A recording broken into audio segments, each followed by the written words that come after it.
There's a couple things to look for, obviously. I have a follow-up to that question. Yeah. Are there, speaking of finding fun mushrooms in this area, things you can find? There's a, yes. Yeah. If there's, you know anywhere where there's livestock around here. Yeah, Grong was going to ask you that question. In the olden days, we would go to the cow pastures and find the psilocybin. Well, I heard they changed a recipe for feed, and they doesn't do that anymore. you know, it would not surprise me if the industrialists decided to add something to the food so that it made it less likely to have that occur. The spores show up and whatever. But I don't. Everything is possible in chemistry. Hey, he's having t-shirts and they're living through chemistry. Anything is possible Is in that? chemistry. Yeah. So you know, that's a good question. But yeah, no. Traditionally, the theory is that we first discovered this food source when we were chasing animals, hunting animals for food, and of course, all the animals that we're chasing, we were looking for multiple food sources, and one of the only creatures actually that do. Most animals find a food and they eat that food, and that's about it, because new foods introduce the potential for mutagens, and mutagens 10,000 times per one are not helpful to your offspring. Whereas humans, the theory, stoned ape theory by Terence McKenna proposes that we were moving out of the rainforest areas, looking for new sources of food, and so we're one of the few creatures You're welcome that will to try sit to if you eat want. almost anything. Yeah, cheers for that. We'll eat anything. And the way that we would do this is by taking small pieces and, you know, we chew on it a little bit, spit it out, nothing bad happens. Maybe swallow a small piece. And over time, and thank all of our ancestors, all millions of them that died, finding out what we can and cannot eat. But that being said, we find these mushrooms in the dung of the animals we're chasing around, and of course, why not add that as a food source? It's abundant, it's right there. And they came to find that the animals that would, or that the members of the tribe that would use that would have slightly better visual acuity in low doses, which would of course contribute to a proficiency in hunting. And as a general trend, the more food you bring in, the more successful you are as a tribe. It seems kind of evident that the tribes that used it for that purpose would succeed more than the ones that didn't, which is our current understanding of how evolution works. It's not necessarily that things grow to change, it's that change happens naturally, and the ones that get the change and the change works, it just keeps working, and the ones that don't, they might stick around and you know, branches occur. But so the theory is that you know, slightly higher doses still, you get CNS arousal, central nervous system arousal, or arousal. And of course, our theory, I believe, on why Cro-Magnons and thus Homo sapiens outbred Neanderthals, or out-survived Neanderthals. Because they ate too many mushrooms, they were just laying back and they didn't... Well, two things actually. Remembering a second thing. The first thing is that we were significantly more prolific breeders. And so you could have a bunch of really smart rats, but if the mice just breed away, then when catastrophe hits, the numbers are what's going to save you. And that's actually a mushroom. That's a mushroom lesson, if you would. Mushrooms, make you horny. They're really hard to grow. That's why they release billions of spores. They're not likely, but that's why there's that many chances.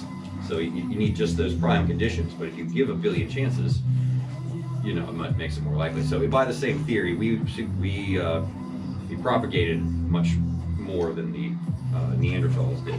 But on that same note, if those that used psilocybin in their diet would find that there was more breeding activity in the groups, more proliferation of the groups that chose to use this particular substance in their diet, and of course at slightly higher doses still, you're not hunting, you're not playing around with the kids, you're out making kids to the side, buzz on. You know, you're on the ground just staring up at the stars going, I wonder if there's a way to like tell people what's in my head instead of just pointing at shit, you know. And you get language. It's actually, there is some evidence, there's, double check me on this, but there's evidence that most of the initial cave paintings, or the first times in which a creature decided, hey, I'm going to write something down, were all under the influence of psychedelics.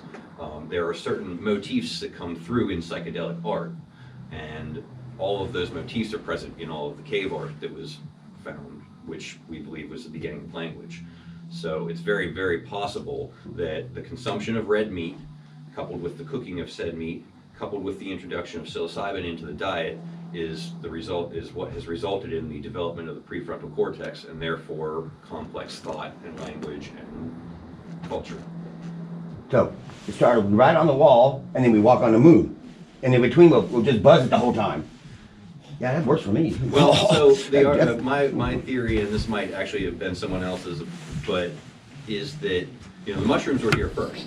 A mushroom spore can survive in the vacuum of space. So I think that mushrooms were here first. They were the original aliens. They were the colonators of this space, and everything that has happened on this planet to date has been the result of their machinations. I think they might be another intelligent creature on the planet.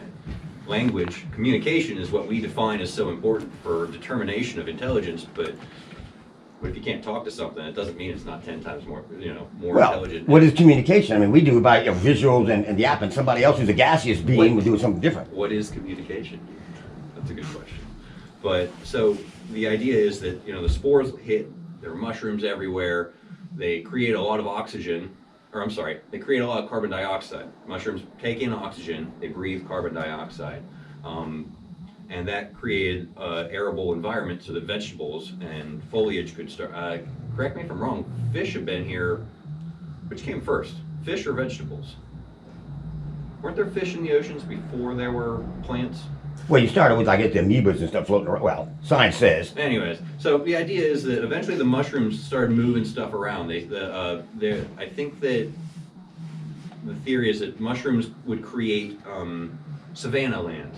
They would eat up the tree resources. They would eat the vegetation and clear it out, allowing small animals to come out and different breeds of animals to create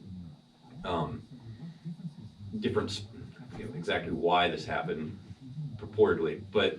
Was there like cross-pollination so the animals had different varieties as well as the Right. The objective, I think, of the mushrooms was to create as much variety of species as possible, because diversity is our greatest asset. You never know exactly what kind of skill is going to be necessary, and so creating the most diverse environment possible would be your best bet if you're trying to get something that has movable components to be useful to you. So see the monkeys, we force the monkeys out onto the plains where they start getting bipedal, they start noticing the mushrooms, and all of a sudden we're building rocket ships and bringing their spores to new planets. So I think mushrooms, that we are not big I black. think that mushrooms cultivated humans, and that we are the actionable arm of the mushroom, and that our interactions with them when we take them is the communication we get. I find that a lot of people that use psilocybin mushrooms have an interest in both saving the planet and extending the reach of the planet. I mean, the primary interest should probably be take care of your own shit first, always, and in all things. You can't fill from an empty cup, so make sure you got your life together before you try to help other people. You gotta fix our planet, but I think everyone has an interest in wondering what would it be like if we could Take a bong hit on Mars, yeah, truly. go to Mars, man. Everybody has that question in the back of their head, I think. And I think that it might not be our question. It might have been put there. Well, I like the philosophy. If you look at the actual physical, we're getting way off mushroom action I was there. going to say, we're Right, way yeah, off mushrooms. We're on the very outskirts of the galaxy. Okay, way on the outskirts. Uh-huh. And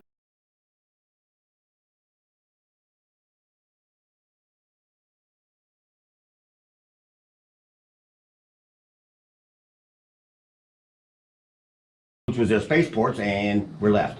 Us and the mushrooms. But Shoot. Do you read Isaac Asimov? ooh, Okay. Yeah, I highly recommend y'all look into Isaac Asimov. Specifically the Foundation series. oh, the trilogy, yeah. Yeah, well, I think they were actually, he wrote... He did the first three original ones. But And the first three were the good ones. well, like 2001, then 2010, yeah. Foundation by Isaac Asimov. And the theory is that science had come to, that the whole universe had been populated, or the whole galaxy had been populated. The outskirts were, of course, less populated. And that there was a guy who had developed some form of statistics coupled with history. He called it psychohistory. And the idea was that humans in individual groups are no more determinable than atoms are. But in large groups, we become statistical in nature, and we can define what human groups will do. And so he basically wrote out the history of the next 3,000 years, but kept it like kind of to himself and basically set plans ahead so that a small colony would reach out and start fresh as the empire from the center started to crumble. And it just, the whole concept of being able to predict what the future is based on the statistical nature of the social interactions of human beings is very curious. And a lot of the principles they brings up have cross, patterns that you'll recognize at other points in life. It's very some good reading and some good philosophy as well. But Let's start the off mushrooms, a picture of, say, a psilocybin you can find out in the field. right? Do you have any idea? Oh, identification, right? So identification, you got. Again, you don't eat anything you find. You want to double check with somebody that is confident to tell you that they know what they're talking about, and you know they're not wasting your time, because that could be dangerous. Find a professional that can definitely verify whatever you pick. Is there any, like, I know for like ecstasy and whatever, you can send it and have That's tested. probably. I haven't done that, but I believe that you could probably order a testing kit on the internet Or for send it somewhere. whatever you want. Yeah. There's one somewhere. Yeah, test kit. But so, a couple things to look at is there are applications available, Shroomify, I think. You can take a picture of whatever it is you're looking at, and then pick based on the cap, the length of the. So there's 3 different gill types. There's a sponge type gill, there's the slatted type gill, and then there's like hanging gills. But there's different. You want to look at the underside of the cap and see what's going on under the underside. The shape of the cap, some have a little nipple on the top, some are just flat. Others are real round. And these things, he says, were about this big and white. And he said, "You gotta be kidding me." He said, "Nope, they worked." So yeah, there's a person everywhere. There But are different shapes and forms of psilocybin mushrooms all over the planet. When I was younger and willing to do stupid stuff, we would kick over the mushroom, and if it bruises blue, it tends to be hallucinogenic. Right. So you look for the bluing of a mushroom, and then you know. That is an indicator. Yeah. Yeah, for sure. yeah, but if you eat 4 or 5 first, and it's pink, red, blue, I don't know. No, But- no, no. One of those things you take a hike and you're like, let's just kick it a little. We'll touch that one. I'll be back this way later. Yeah, and you touch them right. all, and then you come back there and you're like, oh, blue, blue, and not blue. Okay. All right. Now, if they turn blue, I eat them. I'm still here. Well, here we go. He says, contrasting opinions. He says, whatever. I'm saying the perception of things as well. So, okay, I'm not dead. Well, you I also know have where my to. I lawsuit's mean, going. what is life without the risk? You can be safe or you can have fun. Yeah, but there's a middle ground. It's okay. No, Fine. definitely good to find a middle ground too. But yeah, so on the subject of cultivating Yes. mushrooms, I recommend, if you don't already, check out premiumspores.com. You can order any kind of spores you want. It's typically cash or Bitcoin. You mail it to them and they'll. Can you do it in this state? Spores Yes. are Yeah. illegal Yeah, it because is. they're all for scientific purposes. It is So legal they'll to own send you. spores. Yeah, it's totally legal to have spores. It's what you do with them that could potentially right. be illegal. Now, what did you say? What's the name? Premiumspores.com. Oh, one word. All one word, yeah. And there are multiple spore vendors. Check out the Shroomery. Yeah, I Just got some Google from the Shroomery. I've heard of that. That's going to be one of your best resources.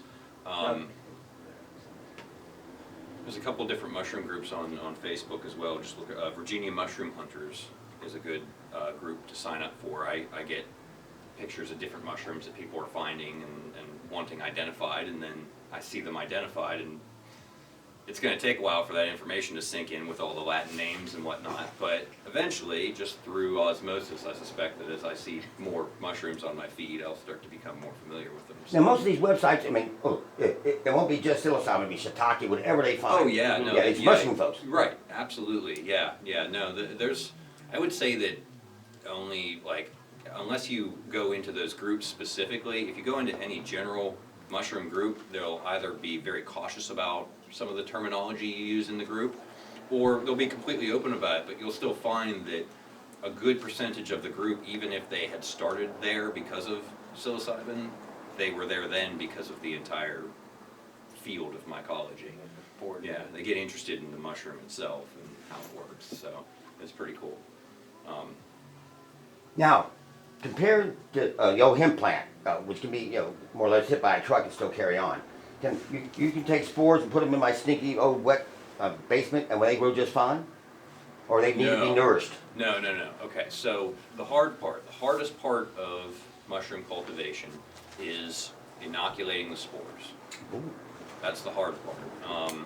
You do need as sterile of an environment as you can get your hands on.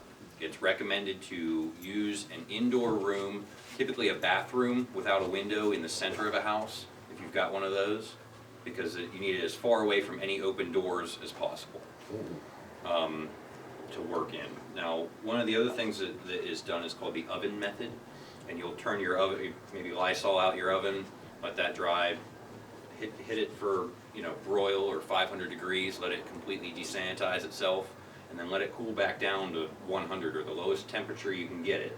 And once it's there, you're going to open up the oven and work on some cardboard or something, but you're going to set your...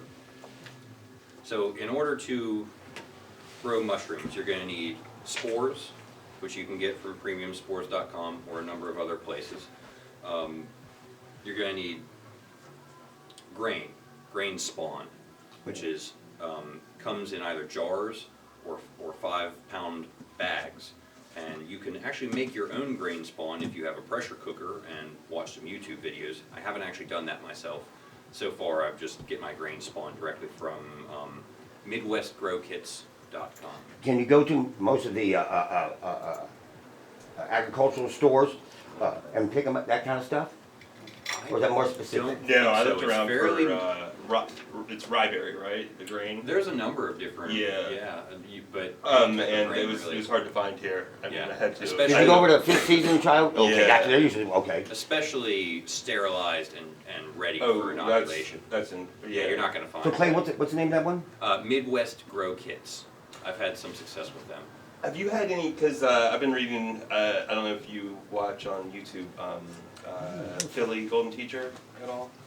Oh, well, I would check it out if that's Okay. interesting on growing. But he's switched, and I just ordered this. He switched over from using rye berry grains Mhm. to millet and cracked corn, Okay. or birdseed, Right, yeah. basically. Yeah. That's very cheap It's compared cheap. to the others. And if you can make your own substrate, if you get the bags and you Yeah. stick it in the pressure cooker and make it yourself, And you can get I just got one, You a can pressure use cooker that's about this big on Amazon for, I think it's $100. Yeah. But, I mean, if you were able to sterilize right. your own, it's Grain. wild bird seed too, on there, or grain, you're gonna save a lot of money. 'Cause- Really, some people use Uncle Ben's, or is it Uncle Ben? Old Yeah. Ben? Uncle Ben, yeah. The orange rice. But you gotta turn it into a mush, you gotta pressure cook it all, and You do have to pressure cook it because it needs to be completely sterile.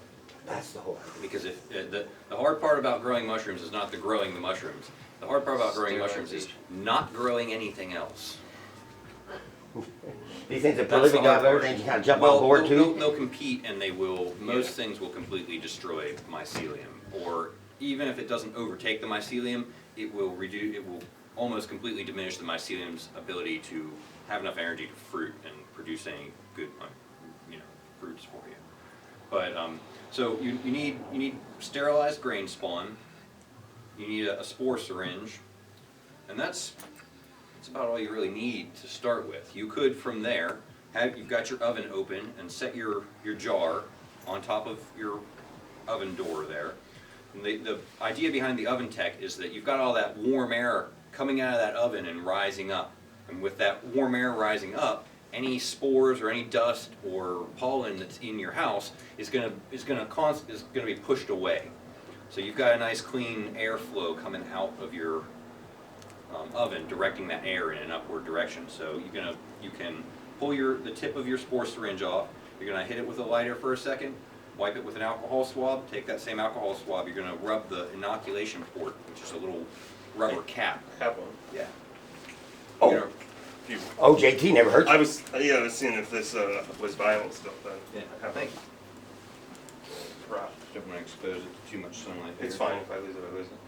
Well, no, you won't lose it. It'll just start fruiting soon. But that's an inoculation port right there. So you'll be working on your oven, right? And hot air's coming out. You've got your spore syringe. and you're gonna pull the spore syringe off, hit it with a lighter and alcohol swab. You're gonna swab that off, stick it in there, and put about 3 cc's. Move it 3 cc, about 10 cc's altogether. It doesn't. You don't have to be too specific. Oh, so you don't have to dump the whole syringe in there? No. Yeah. I've been dumping the whole syringe in there. One night you're gonna hear something go, and the thing's gonna explode. Yeah, well, and also, I mean, they're $20, not that that's much, but. Yeah, no, actually, I you think can. I use, I mean, I've been using the same spore syringe for. And I heard you can do grain to grain. I'm kind of getting ahead on here. So yeah, you can. If you have a nice sterile environment, you could open this jar up, Yeah. take a small piece of that with and drop it into a new bag of grain, and it would continue to grow. And I also, just for you guys, I also ordered this, just show everybody, I ordered this whole thing with sterilized grain Yeah, it jar, comes with grain. sterilized Oh, yeah. already. Yeah. Where'd you order yours from? Can you remember? Yeah, where did you? I'll bring over the link. But you can find these from The boys Midwest down Grow in- Kits as in well. Richmond might have If you go to this Midwest stuff too, Grow won't Kits, they? you can get a Eventually. 6-pack of these Okay, jars. gotcha. Yeah. They'll come with grain in them with a little inoculation. And they also port. have a breathing hole. Do you Yeah. need the Wow. air for it? Or Yes, it does need some air exchange Okay. because they That's do why breathe it's oxygen and. We did this all by hand. Yeah, and ended up with a No, lot this of is fine. contamination. Once you've actually inoculated, you've either won or lost at that point. You won't know That's for, sterile, so you. for a week or so, but after a week or so, You usually you should lose- start to see a little Probably 20% of them, I would say. 25 to 50% of your jars, depending on your technique and, Yeah. This. and the store. Oh, well then we did fucking No, great. he was You can successful. reuse not the talking jars. about it. I did You couldn't fantastic. reuse the grain. Yeah, I you am did But great. if you got, this. if you bought the Pressure cooker? pressure cooker and whatever substrate, not substrate, spawn Grain spawn. you want to use, you could, You could make another jar. yeah. Okay. Yeah, Okay. everything. And I think these things you don't need to replace every time, right? I don't know. I don't know, but you can find those on. Yeah, the whole community, the whole mushroom community is fairly interested in being entirely self-sufficient. So anything that you see here, somebody has figured You out have how to to change. basically do from the ground up at home, if you're willing to spend the time to do those steps. I stay pretty busy. It's nice to just Yeah. order the sterilized jars, Yeah, I they just show bought up, a I bunch of unpack those. them, Yeah. I pull the spore syringe out of the fridge, do the thing, and then I set these up, and you're gonna keep them covered in darkness. And you wanna keep them about 75 degrees, 75 to 78 degrees, depending on the strain, but most cubensis are gonna prefer it between 70 and 78 degrees. Those have been room temperature. Right, so, yeah, you can literally just stick them in a jar in your closet, and as long as they don't get light will That's- activate the fruiting That's process. had a lot of light. Yeah. Oh, really? Yeah. I'm not saying, I'm not going against you. Right. I'm just saying No, you it's- can, That's very possible. there's some room to, Clay, how long they need to be totally dark? Till about this long. You wanna keep an eye on it. Typically, it's fully colonized here, so all the grains have been really done up. Now, you haven't broken this up at all? It's kinda Yeah. hard to break up jars. no, I But- broke that up initially, Okay, after after the first about- spread about 2 weeks after it started. It was about 3/4 of the way colonized, Okay, I would say, okay, and then I started. What does that mean to break From it what I up? remember, it's recommended you do 2 shakes. Right after you start seeing some spread, 2 shakes. wherever, you're gonna start seeing that mycelium spread out from the center wherever it does start. Once you see that, you're gonna wanna start shaking it up gently to let that distribute. So you shake it, evenly. you don't stir it. Shake it. What's that? Uh-huh. Yeah, that looks fine. So do you never take them out of there except when you're ready No, to use them? No, so Oh, it's damn. Oh, so I do Self-contained. mine totally different. So I start this way, but then once my jar is completely full, I dump it into an aquarium Okay. that has Like a tub? Dirt. yeah, like That's how I've no, seen people. right, and then it Bulk substrate. yeah. Yeah. Well, I used But that's the second step to this. That's a bulk grow if you want to. Yeah. So then you take that I would out take and you that out, dump yeah. those mounds into a bigger container of your and I used rye and vermiculite Okay. as my mix. Right. And then basically those mounds will keep growing and then they spread into the whole thing and then you have an entire bin. And in my case, like I said, I used fish tanks are cheap. You can find a fucking fish tank at every Goodwill. Yeah. You know? So I mean they're so inexpensive, it is unreal. And you can watch what's going on and you know, they're obviously, if they're waterproof, they're all kinds of proof. Yeah. You know, they're great, it's like a Yeah. cheap Wait, resource. can you can't grow, that's rye grainberry, so you couldn't grow, or there wouldn't, if you, those wouldn't grow mushrooms, that would need to be put into a bulk substrate, right? No, this will grow. So there's two ways to do it. Really? The easy way is get your jars from Midwest Grow Kits, get your spore syringe, do the oven I tech. take it the spore syringe are already preloaded? Yes, yeah, it's full. Yeah, again, you only need just a little push, like 4 different little I pushes say in about there. 10 in? Yeah. Just CCs? 10 cc's, and if it comes with, I think it's 100 or 50 cc, I don't know, but you should So order like 5 jars and fill them all up and yeah, what you got? yeah. I don't want to. I recommend breaking doing the thing on 2 separate occasions.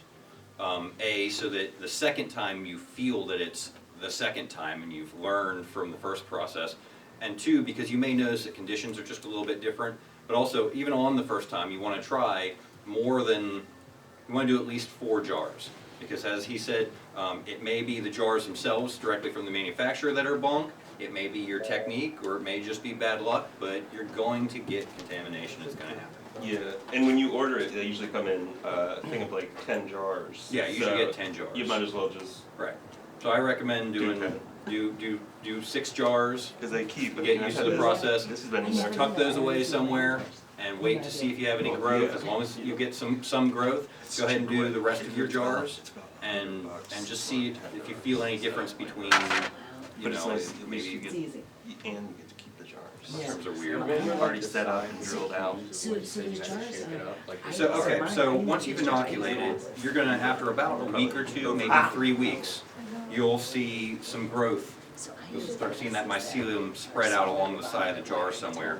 At that point, you're gonna wanna shake and distribute that up so that each of those little kernels that has a little bit of growth on it are now spread evenly throughout the jar so they can all start their own little But it doesn't microcosm. have to be like, do you really want to break it up, or just kind of like a light shake, like, or do you really The, want to break it all the apart? objective, yeah, the objective is to get it mostly broken apart and relatively evenly distributed throughout the jar so that they can all start their own little. Oh, give them breathing spoon. Right. So instead of growing from the center and trying to fill the room, we're gonna let it grow a little bit and then take a corner and stick it in each corner so it works together.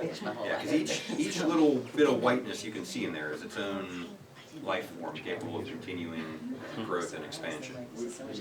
So 1 to 3 weeks in the dark. So after 1 to 3 weeks, you're gonna In the see dark. that spray, right, you wanna keep them out of direct sunlight. That's probably, that's when I did some. Sitting on a of it. jar, like. This has on- been in there for like fucking, excuse my French, but that's probably been in 2 there months? 3 months. 3 months? Oh, wow. Two Yeah, or 3 months. That sounds about right. So yeah, after a couple weeks, I you think see that it's spread, you growing wanna out. shake it up and get it distributed so that hopefully you can reduce your overall time, letting it all grow together. Okay. And then once you get to about this point, you're ready to rock and roll. From there, you can do whatever you want, but there's Steaks, about pork chops. about 2 things you wanna do from here. You can either open this jar up and let it fruit, just straight out of the jar. And if you do that, what I recommend is putting like some tape or some tinfoil around the bottom. That way the light hits mostly the top, so they really grow up out of the top. Because if they start growing up out of the side, you'll get, I mean, you'll get material, you'll get what you want, but you have to scoop it out and stuff, so. Oh, okay. So Doesn't hurt to. I put some masking tape all around the side of the jar, except for like the top piece where the mycelium's exposed.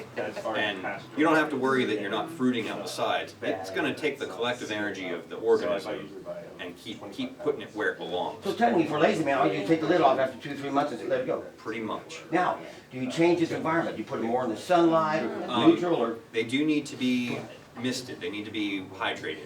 And what do you mist it with? What type of water? I just recommend, whatever, if you have a Brita filter or whatever else, just some purified water. And I also recommend like a 10 to 20% hydrogen peroxide mix in there as well. Yeah, now the hydrogen peroxide you're gonna get from the store, I think is something like 3, what would it, what do I'm you? sorry, now I think it's alcohol, I think it's 99%. No, alcohol comes in 91 or 78%, I think, but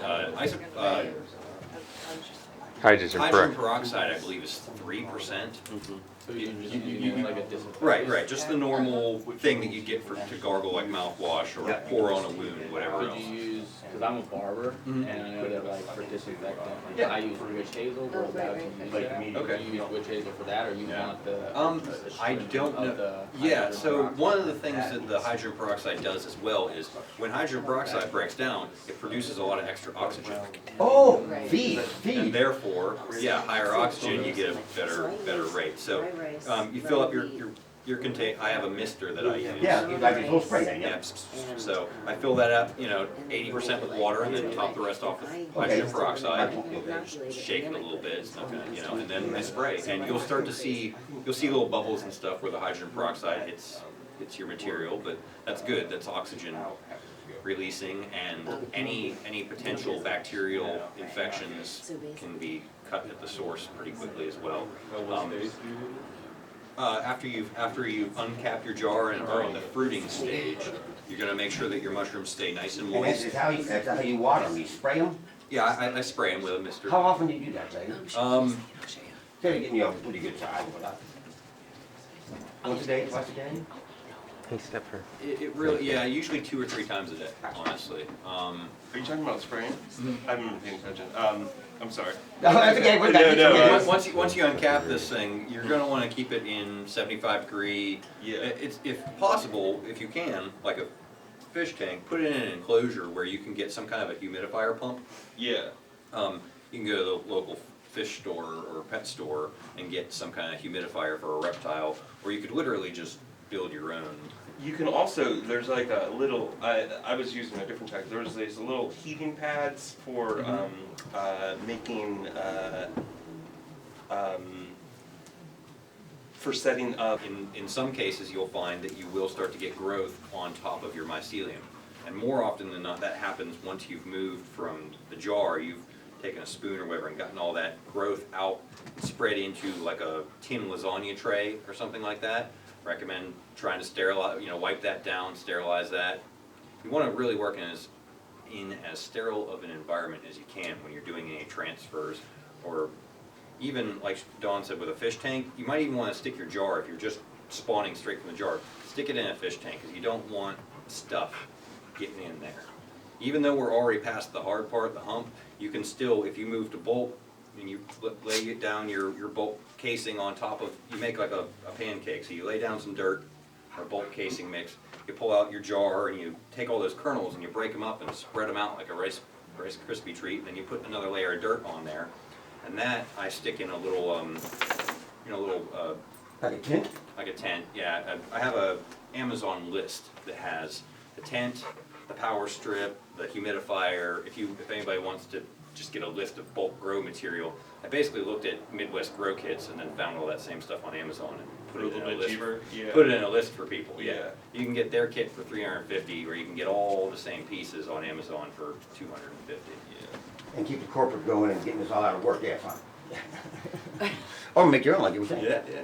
So if you go to Yeah, the bulk grow politics, like that, huh? it's nice that that's an enclosure though, because you do still have to, one of the things about the enclosure is you have to remember these things are breathing, so you do have to get some, what's called FEA, or fresh air, or FAE, fresh air exchange. The same as that If would you be don't in let a it get jar, air, right? you'll find that the mushrooms will look funny as they're growing. There are a couple of different things you'll see the mushrooms will do if they're not growing right, and if you look on mushroom websites, they'll look up pictures of mushrooms that are not having good fresh air exchange and see what they look like. Look up mushrooms that aren't getting the right amount of moisture and see what they look like. Look up mushrooms that are getting too much moisture and get familiar with what they look like. That way, I have a friend that I've taught her how to do this. She literally made pictures, and she's just got pictures all down her wall. If they look like that, that's the problem. That's bad. So, That's a fan of the process, holy right. moly. Well, she did. She made like a whole notebook. It's like we're basically trying to make it like a school lab. Anyone could walk in, put on gloves, read the lab book, do the thing, and Get a buzz later. So. Remember the other day, Don, you had you're lucky if you found somebody who had a book, or somebody who did it. Now you go online and, heck, you can build your rocket ship and get buzz while you're doing it at the same time. Technology is fun. It's crazy. So yeah, no, you can, the bulk grow kit or moving to bulk requires some attention to the sanitation.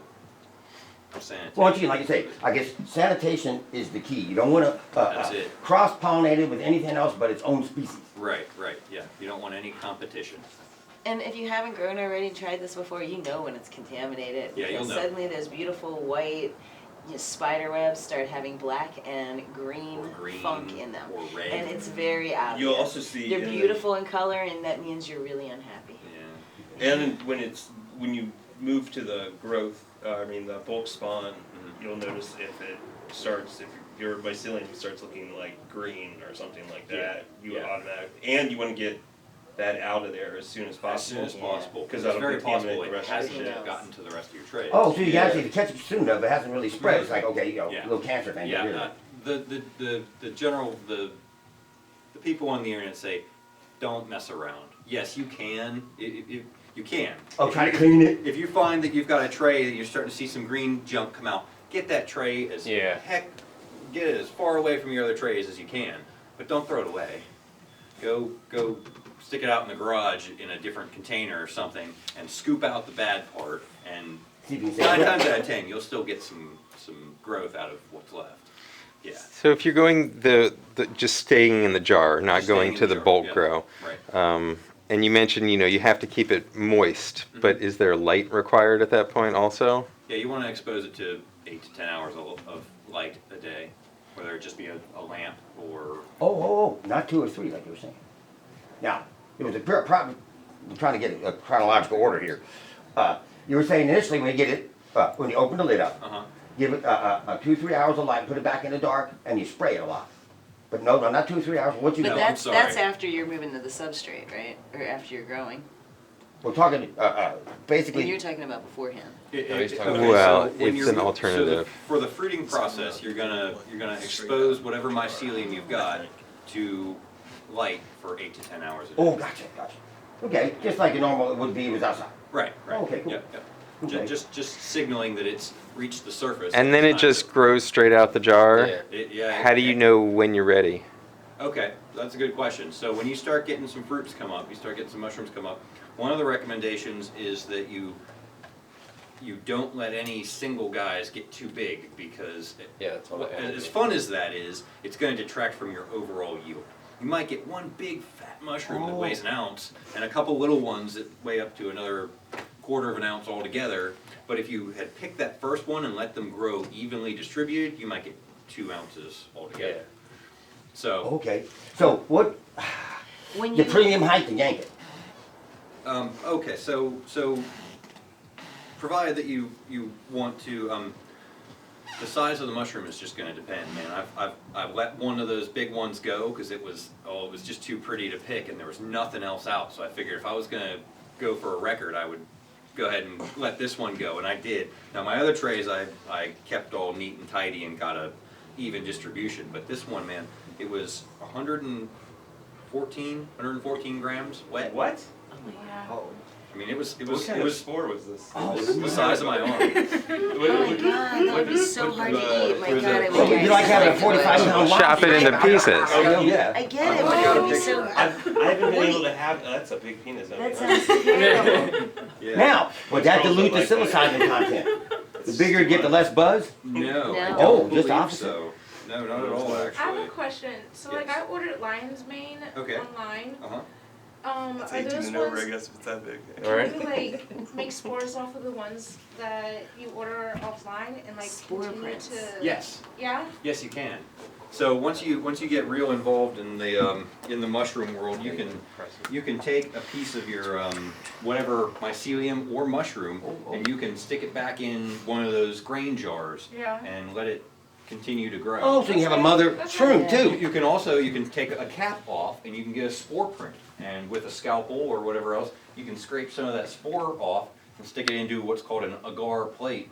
I haven't done any of this. I intend to. There's but- great videos but on yes, once again. once you have illegal. some But like a mushroom, petri dish, you smear it in a petri you can dish. have all the mushroom. Oh, okay. Yeah, They regrow. Yeah. Okay. Yeah. Very prolific. So that's the starting Yeah, okay. there. Holy macamole. Yeah, show Dawn. Yeah. You could just, You can use that as a weapon Right. and then eat it after. Oh my god. Yeah. and you could just put it in a grain jar. That's It's wild. like a group, like, No, it's mushroom. yeah. That's crazy. No, Yeah, but I it gotta is. start doing it. Dang. Yeah, can we, like, I think that's pretty cool. Like, we can, like, Whoa! That's This is insane. massive, Yeah. that's so cool. Yeah, so when it finally dried all out, you get about I tend to find I get about a 10-to-1 ratio. Wow. So when that thing was wet, I think it was about 110, 112 grams altogether. Once it was dry and ready, set it down, another trace, set that on top, and 24 hours later you'll have nice crispy. So you're curing it. Yeah, we're You're drying. curing it. But there's not heat, you just want the airflow. The thing does produce Yeah, a you little want, bit like, of heat little bit of air. heat. Oh, okay. Yeah, 'cause you're drying it out. Right. Now, if you're hardcore, can you like strap like 3 hair blowers, hair dryers on it and put a thing on top, or you want just a light? You don't want to cook them, yeah. Yep. I think that the heat produced from this unit, it probably gets no more than 80 degrees inside of the unit. It's warm. Could you just set them on a screen and You could. set them in the sun and So wait? yeah, what I used to do is I used to literally just throw them in a Yeah. paper bag. I'd throw them in a paper bag and I'd just flip the paper bag Yeah, just keep going back and forth on one side. every once in a while, Oh. just to. Now, as they're curing, they actually kind of form their own heat in there so they keep themselves warm enough? Or you put them somewhere like in a warm closet by a heater, or? No, heat isn't necessarily essential, except that it aids in the drying Oh, process. okay, so you put in a bag, it might take you a day and a half, 2 days instead of 1. Right, Yeah. right. Oh, okay, gotcha, Right. okay. Yeah, but if all you have is a paper bag from Kroger and a fan, yeah, just set the fan blowing inside the bag so there's a little bit of airflow in there. The bag itself keeps things a little drier. Yeah, just hit it with a fan. The bag And you want them to is get a little dry, like you said, a You little want it to be crispy. dry, yeah. You don't want any squishiness in there. You don't want any moisture in there. They Now, if you pop them fresh, can you put them in, with your steak and a little sauce, or you actually want to cure them first? No, you can totally eat them fresh. Yeah, we used to pick them out of the field and do that, I but recommend eating less if you eat them Yeah. fresh. Even less than less. So if 100-gram mushroom dried out gets you a 10-gram mushroom, 10%. and you know what I mean. Now, would it be corresponding the same percentage, or would it be like, okay, no, it's Well, 30% I stronger? guess since we're not talking about the total volume, we're talking about the consumption rate. If you were going to eat a gram of dry mushrooms, only eat a half a gram of wet mushrooms. Yeah. Wait, I'm sorry, we keep on talking, oh, that's important. Wet No, I'm mushrooms? sorry. The other way around. If you eat a gram dry, then if you eat It's like 4 what you would expect would be like 4 grams. Yeah. Don't eat 4 grams, eat like 2 grams wet. Does that make sense? Potency is new. Okay, so, Yeah, so. Yes, it makes sense. The dried mushroom is more potent. No. No, the wet. No, Wet the mushrooms wet are more mushroom is potent. more potent, but you have to keep in There's mind so the much fact to that it. the volume, the weight It's is gonna be more. relative to the dry Yeah, amount. instead of 4 of those, Okay. you eat 1 of Right, those. Yeah, right. yeah. So if it's Right. 10-to-1 and you've got, a gram of They're so much wet easier. mushrooms, and you've only got a tenth of a gram Yeah. Right. dry mushrooms. So eat Easier way. 5 Easier way. Of wet those, grams. yeah. Right. Yeah. Eating Because them by the dry. time they dry, Less chewing, less thinking now about don't Yeah, eat it's like in your fucking teeth. that because I would just half a get- gram yeah. of wet mushrooms is going to Try be swallow it without chewing, and then these. half a gram of Oh, dry I wet thought mushroom somebody is going to be more potent I than come up dry with it. Right. half gram of mushrooms. I always pick mine too early. Makes sense? First time you, the second time you do it, stay home, put on some jams, and just see what happens. And then you judge yourself by that. There you Right. go. Understand. Well, that's the other thing. Is how do you, Close friends, how do you know what you're putting? anybody you're close to and comfortable with. Right. I watched this video called Tales from the Trip on 0.5 or YouTube, 0.6. and he said, don't If the eat mushrooms shrooms have a around 2 gram anybody that trip you're not rate, comfortable throwing up around, and you're not There's comfortable different crying potencies, around. like those dick envy. Yeah, that was the days when you see Those yeah, are peyote much mushroom. stronger. They claim to be Peyote, the butt higher cactus, yeah, butt. psilocybin containing Man, we tried everything under Those the are a lot sun. stronger Made me than, sick every single time. Oh, eat it with the strychnine. You're out your mind. Oh, better colors. No, after that, it's, they look pretty. No, never mind. There's other things. Yeah. Not necessarily. They'll grow about the same. The only difference in mushroom, now obviously the psilocybin strength, but penis envy's preferred a little bit warmer when they're fruiting. Yeah. Mostly just temperature. Oh, so that is actually There's a little bit a of strain. temperature variation. It wasn't a joke. Yeah, Oh, no, okay. Hey, it's did that look like a joke? Certainly not. That's why you're telling a fly there. Said, okay, being confused sometimes doesn't really help situations. It makes them interesting, but nothing Right, else. right. No, the strain is literally called penis envy, and it's one of the highest psilocybin containing cubensis. Ah, now when you order Obviously, sports, do they those tell are you potencies at all very on them? potent. No, I don't think they're going to tell you expected percentage. Yeah, it's not like THC percentage or I definitely. have a chart somewhere that shows the different types of psilocybin producing mushrooms. They're not all cubensis actually. There's a Yeah. strain of mushroom called psilocybin azurescens, which are notably stronger than any cubensis you can find, but they don't grow quite the same way. They grow on wood chips. Huh. Douglas fir wood chips, I believe.